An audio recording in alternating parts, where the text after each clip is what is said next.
नमस्कार साथियों, मैं हूं विकास। स्वागत है आप सभी का अपने चैनल पर। साथियों, आइए चलते हैं झारखंड, जहां पर जो है झारखंड में एक बार फिर से शिबू सोरेन के पुत्र हेमंत सोरेन की सरकार गिर गई है। यानी कि शिबू सोरेन अब के पुत्र हेमंत सोरेन अब मुख्यमंत्री नहीं रहे हैं।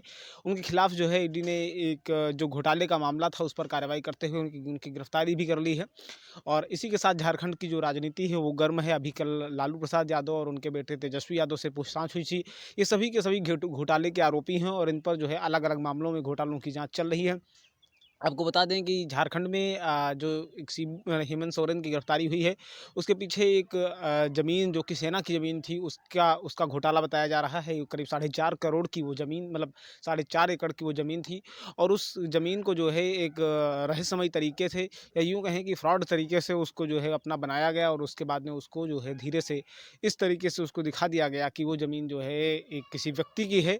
और वो उस व्यक्ति ने जो ज़मीन है वो हेमंत सोरेन के करीबियों को वो ज़मीन बेच दी है। इसी के बाद इसमें जो जिस तरीके से अवैध तरीके से काम किया गया था, और इसमें रांची नगर निगम के एक कर्मचारी, मतलब एक अधिकारी द्वारा इस पूरे के पूरे मामले की एफआईआर दर्ज करवाई दी गई थी। उसके बाद से लगातार जो है ईडी इस पूरे के पूरे मामले की जांच कर रही थी। और ईडी इस पूरे के पूरे मामले पर जांच करते हुए एक के बाद एक तह खोल रही थी। हालांकि कई बार जो है इनको समन दिया गया था हेमंत सोरेन को, ताकि हेमंत सोरेन जो है जल्द से जल्द यहाँ पर पहुँच जाएं और मतलब ईडी के दफ्तर पहुँचें और वो पूछताछ में सहयोग करें। लेकिन वो लगातार ऐसा करने से बच रहे थे। फिर अंततः ईडी को जो है वारंट मतलब जो है गैर जमानती वारंट जारी करना पड़ा, मतलब एक वारंट जारी करना पड़ा। और इसके बाद में तब जाकर के हेमंत सोरेन के ऊपर जब दबाव पड़ा, तब उन्होंने अपने पद से इस्तीफा दिया। और उसके बाद में उन्हें जो है उनकी गिरफ्तारी हुई। और अब उनसे ईडी जो है पूछताछ करेगी कि आखिर ये पूरा का पूरा पूरे के पूरे मामले को, यानी पूरे के पूरे घोटाले को किस तरीके से अंजाम दिया गया। आपको बता दें कि ज़मीन घोटाले का जो मुख्य मुख्य चीज़ थी इसके अंतर्गत, वो दरअसल ये थी कि ये ज़मीन किसी जो जिस व्यक्ति ने इस देश की आज़ादी में योगदान दिया था, ये उनकी ज़मीन थी।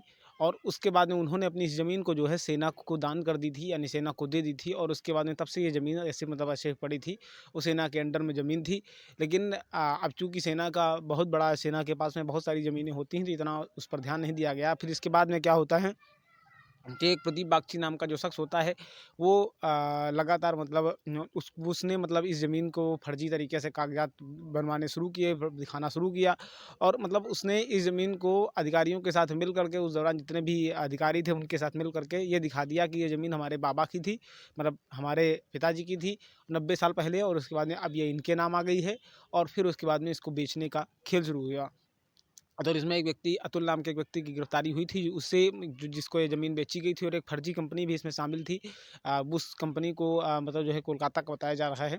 तो ये सभी सारा का सारा खेल, मतलब जो है जब ये खुलता गया तो उसमें पता चला कि ये सिर्फ़ और सिर्फ़ हेमंत सरकार को लाभ पहुँचाने के उद्देश्य से किया गया था। अप्रत्यक्ष तरीके से इस तरीके से सिस्टम बनाया गया था, ताकि ये लगे कि ये पूरा का पूरा मामला जो है, पूरे की पूरी जाँच, मतलब पूरा का पूरा जो घोटाला है वो घोटाला नहीं है, बल्कि ये एकदम सही तरीके से काम किया गया है। और ये ज़मीन जो है हेमंत सोरेन और हेमंत सोरेन के जो करीबी हैं, उनको लाभ पहुँचाने के उद्देश्य से किया गया है। तो कुल मिलाकर के फ़िलहाल अब इस पूरे के पूरे मामले पर जो है राजनीति भी गर्म है। उधर हेमंत सोरेन सरकार भी गिर गई है। जहाँ मध्य प्रदेश में मुख्य विपक्षी दल भारतीय जनता पार्टी हेमंत सोरेन सरकार पर हमलावर है। वहीं अन्य जो तमाम दल हैं वो भी अब हेमंत सरकार को घेरने की कोशिश कर रहे हैं। उधर लालू प्रसाद यादव ने इस पूरे के पूरे मामले पर जो है उन्होंने कहा है कि इसके बीजेपी हार के डर से बौखला गई है। शायद इसी वजह से बीजेपी जो है वो लगातार उन सभी लोगों को टारगेट कर रही है जो कि बीजेपी का साथ नहीं दे रहे हैं। फिलहाल जो जाँच का जो दायरा है वो लगातार ईडी का बढ़ता जा रहा है। ऐसे सभी नेता जो कि भ्रष्टाचार के दायरे में हैं, जो जो जिनका एक इतिहास रहा है भ्रष्टाचार का, चाहे वो लालू यादव जी का चारा घोटाला हो, चाहे वो जो है जयललिता द्वारा किया गया जब जो आय से अधिक संपत्ति मामले का घोटाला था, या फिर इनका जो हेमंत सोरेन का है, या फिर अरविंद केजरीवाल जी का है। सभी जगह पर ईडी के छापे जो हैं वो लगातार आज की स्थिति में पहले भी और अब भी, जयललिता का जैसे मामला था वो पुराना हो गया था। तो हालाँकि ये सब मुख्यमंत्री हैं, और सबसे बड़ी बात यहाँ पर यही आ रही है कि आज के दौर में, मतलब जो जाँच हो रही है, उस लिहाज से कहीं न कहीं मुख्यमंत्री भी इस अगर आप घोटाला करने वाले हैं तो आप भी ये मत मान के चलिए कि हम सर्वे सर्वा हैं और हम बच जाएंगे। आपको भी गिरफ्तार किया जा सकता है, आपकी भी जांच हो सकती है और आपका भी इस्तीफा हो सकता है। भले ही आपको संविधान की धारा 361 के तहत आपको एक अधिकार प्राप्त है, जिसमें क्रिमिनल मामलों में आपकी गिरफ्तारी हो सकती है, लेकिन सिविल मामलों में आप बच ज़रूर सकते हैं। लेकिन ऐसे मामलों में जहाँ पर बार-बार आपको समन दिया जाए, बार-बार आपके खिलाफ मतलब जो है आपको बुलाया जाए, अगर आप उसमें भी नहीं जाते हैं तो निश्चित रूप से फिर ऐसी कार्रवाई करनी पड़ती है जहाँ पर आप भ्रष्टाचार से चारों तरफ घिरे हों। तो निश्चित रूप से ऐसी कार्रवाई करनी पड़ती है ताकि आपको गिरफ्तारी हो और निष्पक्ष जाँच के दायरे को आगे बढ़ाया जा सके। शायद यही वजह है कि ईडी ने हेमंत सोरेन की गिरफ्तारी की हुई है। अभी 2 दिन पहले आपने ईडी की जाँच में देखा होगा कि जिस तरीके से लालू प्रसाद यादव और उनके बेटे तेजस्वी यादव को बुला करके बैठा करके 70-70 सवाल पूछे गए। रेलवे में नौकरी के बदले ज़मीन लेने का जो इनका फ़ार्मूला था, उस पर किस तरीके से ईडी ने पूछताछ की, कैसे मतलब जो है सब एक व्यक्ति ने अपनी-अपनी जो ज़मीनें थी, वो इनको दे करके और उसके बाद में या उनसे औने-पौने दाम ले करके लालू प्रसाद यादव जी के परिवार से और उसके बाद उनसे उसने नौकरी ली। फिर उसके बाद में जब ये पूरा का पूरी एक सीरीज़ चल पड़ी तो फिर उसके बाद जाँच होने लगी और जाँच में फिर ऐसा खुलासा हुआ, जिसका सामना अभी तक लालू प्रसाद यादव और उनके बेटे तेजस्वी यादव कर रहे हैं, जो कि नाबालिग वक़्त में ही एक कंपनी के बहुत बड़े मालिक बन गए थे। तो कुल मिलाकर के ये चीज़ें जो है लगातार अब सामने आ रही हैं। उधर अरविंद केजरीवाल भी जो है इस पूरे के पूरे मामले में वो भी फँसे हुए हैं।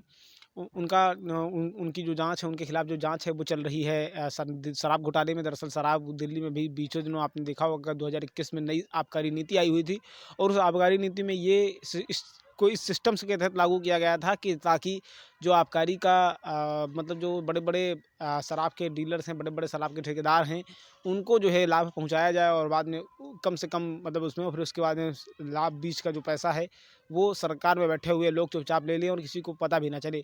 लेकिन कहते हैं ना कि कानून के हाथ बहुत बड़े लंबे-लंबे होते बहुत लंबे होते हैं, कानून के हाथ बहुत लंबे होते हैं। तो निश्चित रूप से उन्हें भी इसका अंदाज़ा नहीं था और यही वजह है कि मनीष सिसोदिया जेल में हैं, संजय सिंह भी जेल में हैं और अरविंद केजरीवाल जाने वाले हैं। लगातार उन पर जो है गिरफ्तारी की तलवार लटक रही है। कब गिरफ्तार कर लिया जाए अरविंद केजरीवाल को, कोई भरोसा नहीं। दिल्ली के मुख्यमंत्री हैं, भविष्य के मुख्यमंत्री का चुनाव भी आम आदमी पार्टी कर रही है कि भविष्य में उसे किसे मुख्यमंत्री बनाना है, क्योंकि जिस तरीके से जांच का दायरा बढ़ रहा है। हालांकि ईडी के बार-बार समन देने के बाद भी अरविंद केजरीवाल नहीं जा रहे हैं और वो शायद वो मतलब कोर्ट का जो दरवाज़ा है उसको खटखटाने की कोशिश कर रहे हैं। लेकिन कोर्ट के दरवाजे तो हेमंत सोरेन के लिए भी बंद हो गए, तो निश्चित रूप से ऐसा मान के चलिए कि कोई बड़ी बात नहीं है कि कोर्ट का दरवाज़ा इनके लिए भी बंद हो जाए।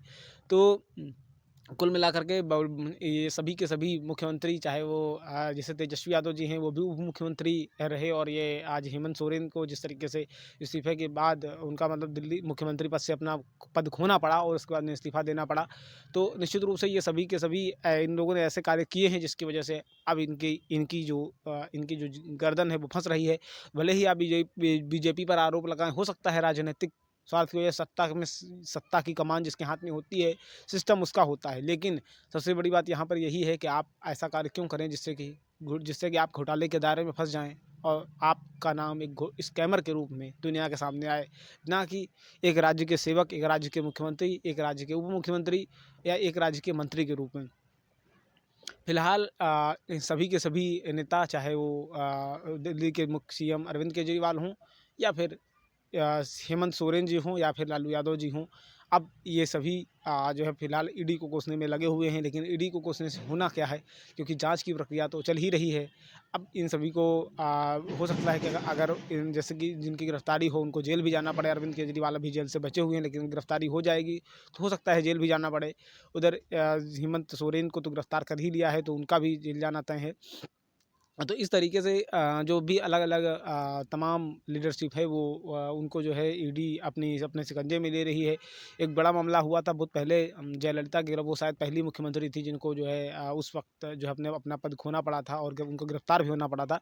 तो जयललिता के ऊपर भी आय से अधिक संपत्ति का वो लगा था और उसके बाद में कोर्ट ने उनके ऊपर 1 अरब रुपए का जुर्माना भी लगाया था। और लालू प्रसाद यादव जी जो हैं वो पहले ही चारा घोटाले में 5 साल की सज़ा काट आए हैं।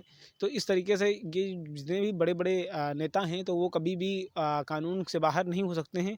क्योंकि कानून के हाथ बहुत लंबे हैं। जब भी आप इस तरह के किसी भी दायरे में फँसेंगे तो आप निश्चित रूप से आपको परेशान किया जाएगा और आपको आपके खिलाफ़ जांच की जाएगी। उसमें आप ये नहीं कह सकते कि हमें परेशान किया जा रहा है, तो आप अगर ऐसा नहीं करते हैं तो फिर ऐसा आपके साथ वैसा नहीं होगा।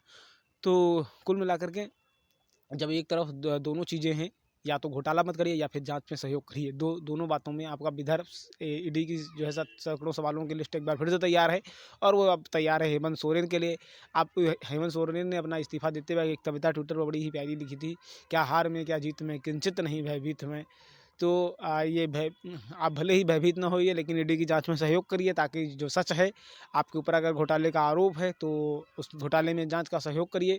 अगर वो जांच सही होगी तो मतलब अगर अगर आपने किया होगा तो आप दोषी होंगे, आपने नहीं किया होगा तो आप निर्दोष होंगे।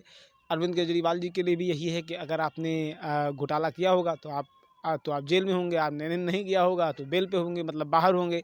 तो सीधा सा फंडा है कुल मिलाकर के इस पूरी की पूरी राजनीति का। हालांकि विपक्ष जो है लगातार इस बहाने भाजपा को भारतीय जनता पार्टी को घेर रहा है। उनका कहना है कि ये राजनीतिक हमले हैं, वो सब इसी वजह से कराए जा रहे हैं।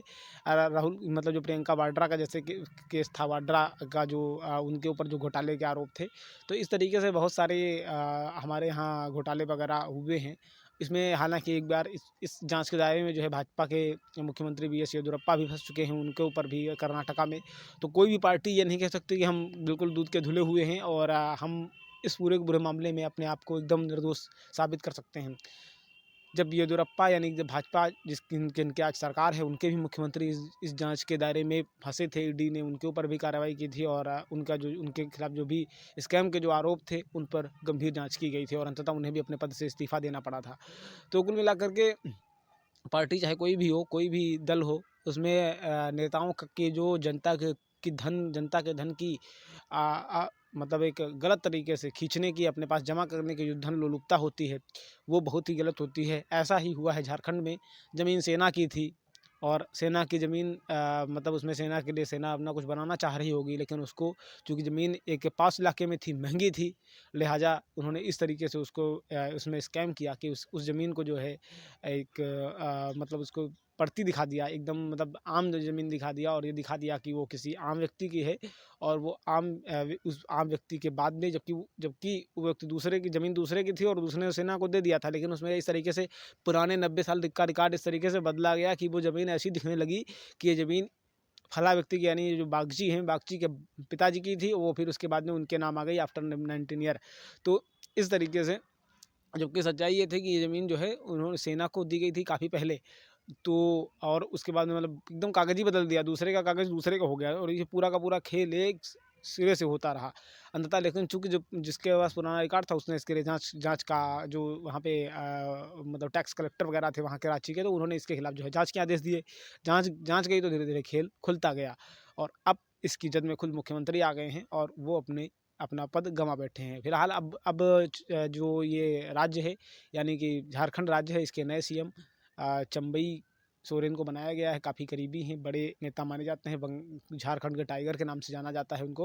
वो पहले भी मतलब जो है कई चुनाव में लड़ चुके हैं, और वो जो है जब झारखंड बना था, यानी राज्य की स्थापना हुई थी, तब उनका आंदोलन काफ़ी फेमस रहा था।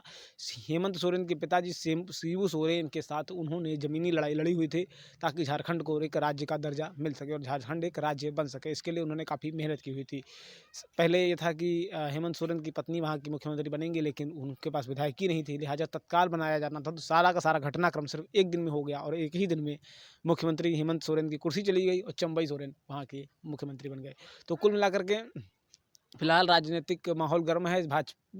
कांग्रेस यानी इंडिया गठबंधन की सभी पार्टियां, चाहे वो कांग्रेस हो, चाहे वो सपा हो, चाहे वो कोई भी अन्य पार्टी, ममता बनर्जी की पार्टी हो, चाहे वो हेमंत सोरेन की पार्टी हो, सभी अब इस वक्त भाजपा पर हमलावर हैं, और इस पूरी की पूरी यानी सभी की सभी जांचों को 2024 के चुनाव से प्रेरित बता रही हैं, और एक राजनीति से प्रेरित बता रही हैं, और उनका कहना है कि भाजपा जो है इसी वजह से शायद जांच करवा रही है, ताकि इसका आगे वाले चुनाव में फ़ायदा लिया जा सके। फिलहाल जांच अभी जारी है, और इस आगे की प्रक्रिया में भी कितने नाम अलग किन-किन घोटालों में सामने आते हैं, ये तो वक्त बताएगा। तो चलते हैं और मिलते हैं फिर किसी अगले टॉपिक पर। तब तक के लिए हमें दीजिए इजाज़त। आप सभी ने इतनी देर तक देखा, इसके लिए सभी का बहुत बहुत धन्यवाद। Thank you very much. जय हिंद, वंदे मातरम।